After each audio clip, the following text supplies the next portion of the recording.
Today, we're going to unpack the long, bloody road that led to the 2022 invasion of Ukraine.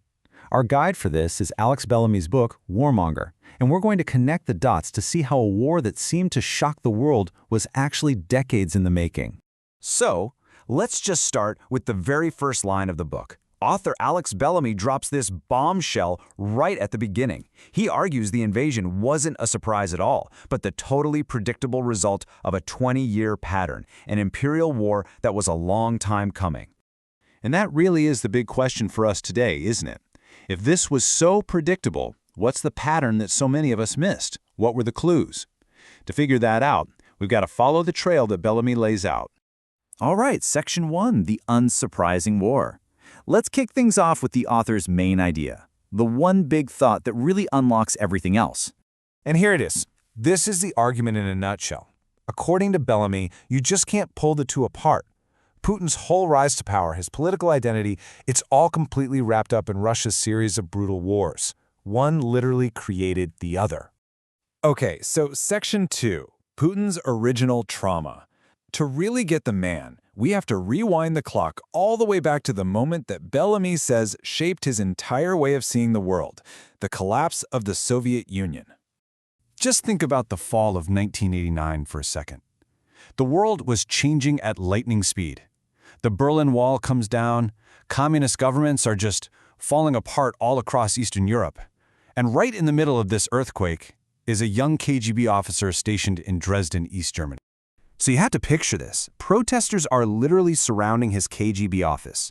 Putin gets on the phone, desperately calling a nearby Soviet tank unit for backup. And the answer he gets? Moscow is silent. For Putin, Bellamy says this was this deep, personal moment of humiliation. He felt totally abandoned. The giant empire he worked for was just gone. And the fallout from that collapse was just brutal, especially for Russia. I mean, look at this comparison. While other former Soviet bloc countries like Poland were actually starting to recover and even do well, Russia's economy completely cratered. By 1995, their GDP per person was a third lower than it was back in the Soviet days. And that is the chaos that Vladimir Putin rose out of. Okay, Section 3, the Chechen playbook. Now this is where we get to the first huge piece of the puzzle. According to Bellamy, the Second Chechen War is where Putin basically perfected the brutal strategy he would end up using over and over again. So, the official reason for the war was this series of absolutely horrific apartment bombings in Russia. The Kremlin immediately pointed the finger at Chechen terrorists, and all that public anger and fear, it made the new, basically unknown Prime Minister, Vladimir Putin, look like a tough, decisive leader. But there's a really weird part to this story. In a city called Ryazan, FSB agents, that's Russia's own security service, were caught red-handed planting a similar bomb. They later claimed it was just a training exercise. And the war itself? It was defined by its incredible brutality. There's even a specific military term for it that the book points out, zachistka, and it gives you a chilling picture of what this was like. It wasn't a battle. It was a systematic campaign of terror against civilians, designed to just crush any hope of resistance. So here's the key takeaway from Chechnya. Out of all that destruction, Putin's team developed a repeatable three-step playbook. Step 1, control the media, control the narrative. Step 2, just overwhelm the enemy with massive, indiscriminate firepower. And Step 3, use cruelty and atrocities as an actual weapon of war. You're going to want to remember these 3 steps, because we are absolutely going to see them again. All right, Section 4, Russia's red lines. Now let's watch how this exact playbook gets used outside of Russia, against any neighboring country that even thought about drifting away from Moscow's control. So all through the 2000s, you have this wave of popular pro-democracy movements sweeping across the old Soviet space. You've got the Rose Revolution in Georgia, the Orange Revolution in Ukraine. People were flooding the streets, sick of corruption and wanting closer ties to the West. But that's not how it looked from inside the Kremlin. From Putin's point of view, these weren't real democratic uprisings. Bellamy explains that he saw this as one big, coordinated attack by the West, designed to slowly chip away at Russia's power, and eventually to overthrow him. And once you understand that paranoia, the reaction makes a grim kind of sense. Georgia starts talking about joining NATO in 2008, Russia invades. Ukrainians kick out their pro-Russian president in 2014, Russia snatches Crimea and starts a war in the Donbass. The pattern is clear. Use the Chechen playbook to punish anyone who crosses the red line, and create these frozen conflicts that stop them from ever joining the West. Okay, Section 5, the Shadow War. Now, this pattern wasn't just happening in Russia's backyard. As Bellamy shows us, it went global. It turned into a kind of shadow war, using mercenaries and other sneaky tactics to project Russian power all over the world. Case in point, Syria, 2015. Russia jumps into the civil war with its full military might. The mission? To save their longtime ally in the Middle East, Bashar al-Assad.